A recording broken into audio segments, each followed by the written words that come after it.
Now, your forecast first, sponsored by Matex Heating, Cooling, and Plumbing. Well, another nice day across central Illinois. Satellite radar picture shows lots of sunshine, but clouds and rain out to our west, well into Iowa and Missouri. But we are going to get some rain in here by tomorrow morning. So thunderstorms returning to the area. But this evening, really nice, comfortable, low humidity. 77 Decatur, one of the cooler readings there, along with Bloomington. You've got 79 in Taylorville, 80 Champaign, Mattoon, and Effingham. And as we go throughout this evening, again, no rain over the next several hours, but after midnight, early tomorrow, those storms return. We'll talk about the severe weather threat that could go with those when we come back. WCIA 3 News starts right now. Now from WCIA 3 News. We promise that we are going to work on a relationship of building bridges of trust in this community. And that all starts with a partnership between people and police, what one department is making a top priority.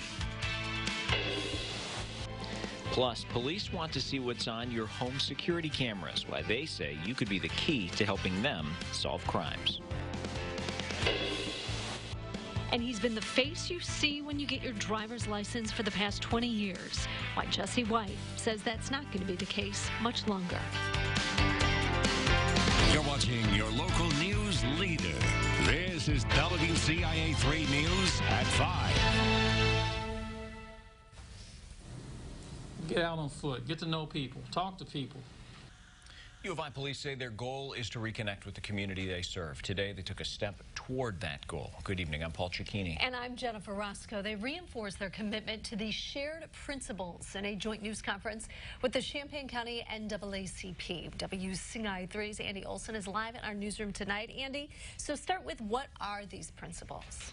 Jennifer, the shared principles are 10 guidelines that are specifically written to help build trust between police and communities of color. They were actually first adopted in Illinois last March. UIPD started following them then, but wanted to do more. So with the help of the NAACP, they hung the principles in their briefing room. Every officer starts their day in that room and will be able to see them before they go out. Champaign County's NAACP president says the community's belief in law enforcement will come with time. We also want our police officers to make it home safely. So we want the same thing. And working together with these 10 principles, we are sure to get better. Now, will it happen overnight? No. Trust takes a while to build. In his statement, UIPD Chief Craig Stone added he knows that the hanging of the principles is going to remind officers how to better interact with the community. In turn, the NAACP is hoping this will help people of color be less fearful of the police. Live in the newsroom, Andy Olson, WCIA 3, your local news leader. Andy, thank you so much. Now, some of the foundational values in the principles include valuing the life of every person and treating everyone with respect and dignity. There are also values inspired by President Obama's 6 pillars of 21st century policing. Police blocked off a street after shots were fired last night. It happened at the corner of Vine and State Street in Champaign just after 9. No one was hurt. Police found 1 round at the street corner. No other information has been released. Here's an update for you. Businesses and homes in Danville can now start registering their security cameras. Danville police say they're already seeing a lot of interest from people in that town. As of this afternoon, 54 cameras had been signed up. It's all part of a new program police launched to help them with investigations.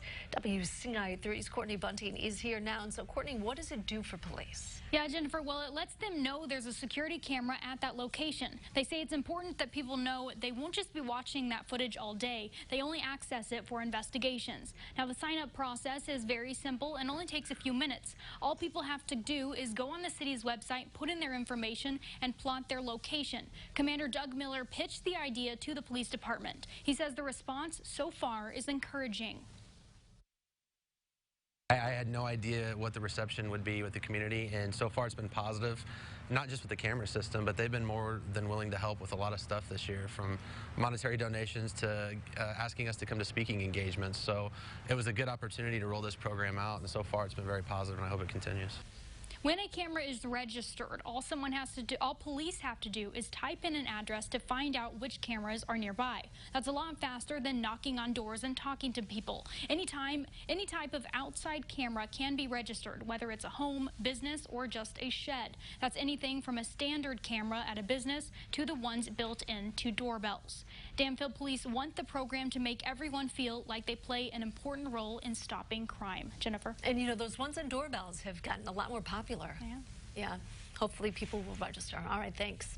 Now, police don't have direct access to any of the registered security cameras. If you sign up, only Danville Police and the city's coordinator will have access to your location.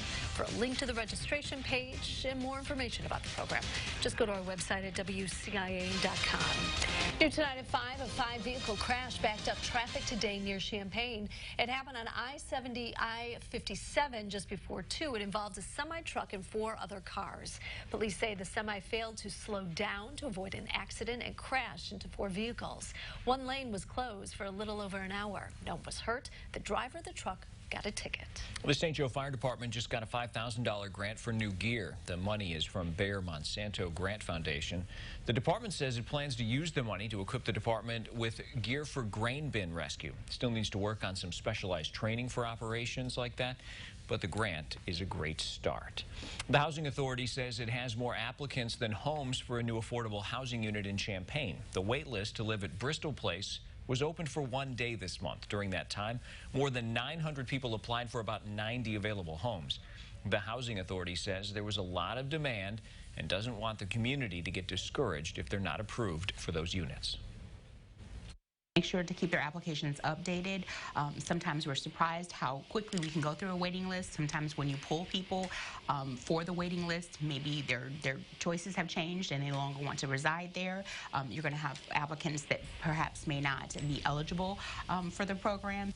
Bristol Place is expected to open in October, but those aren't the only homes that are being built. Haven at Marketplace is expected to be completed in about a year.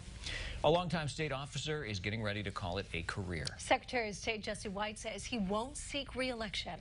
WCIA 3's Gabrielle Franklin is live in our Capitol newsroom. So, all right, Gabrielle, we have heard him say this before, but let's start with what will this mean for his current term? Well, Jennifer, Secretary White says that he finishes what he starts. And so it sounds like he intends to apply that to his current term as well. White is the longest-serving Secretary of State in Illinois history.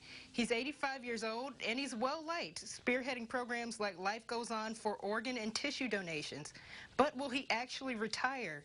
And while he is 85 years old, this is his 6th term, and it's not his first time announcing that he would not run again. Before he was reelected in 2018, he also said he wouldn't seek reelection. Here's what he told the crowd at the governor's picnic. As I was coming into the hotel this morning, a reporter asked me, are you going to go all the way, or are you going to step down after a year of service? I said, young lady, I used to jump out of airplanes, did 35 jumps with the 101st Airborne Division. And when you jump out of an airplane, you never jump and stop halfway. It's all the way. Now, only time will tell. It's something we'll have to watch and keep an eye on. But Secretary White's current term ends in 2022. Jennifer? Again, I am blown away that that man is 85 years old. He looks 65. Yep, for sure. All right. Thank you so much, Gabrielle. An entire school is heading back with school supplies, and it won't have to spend a dime on them. Who's making the transition easier for the kids and parents? Plus, back to school always comes with new changes. Why some going back to that building are seeing more than usual.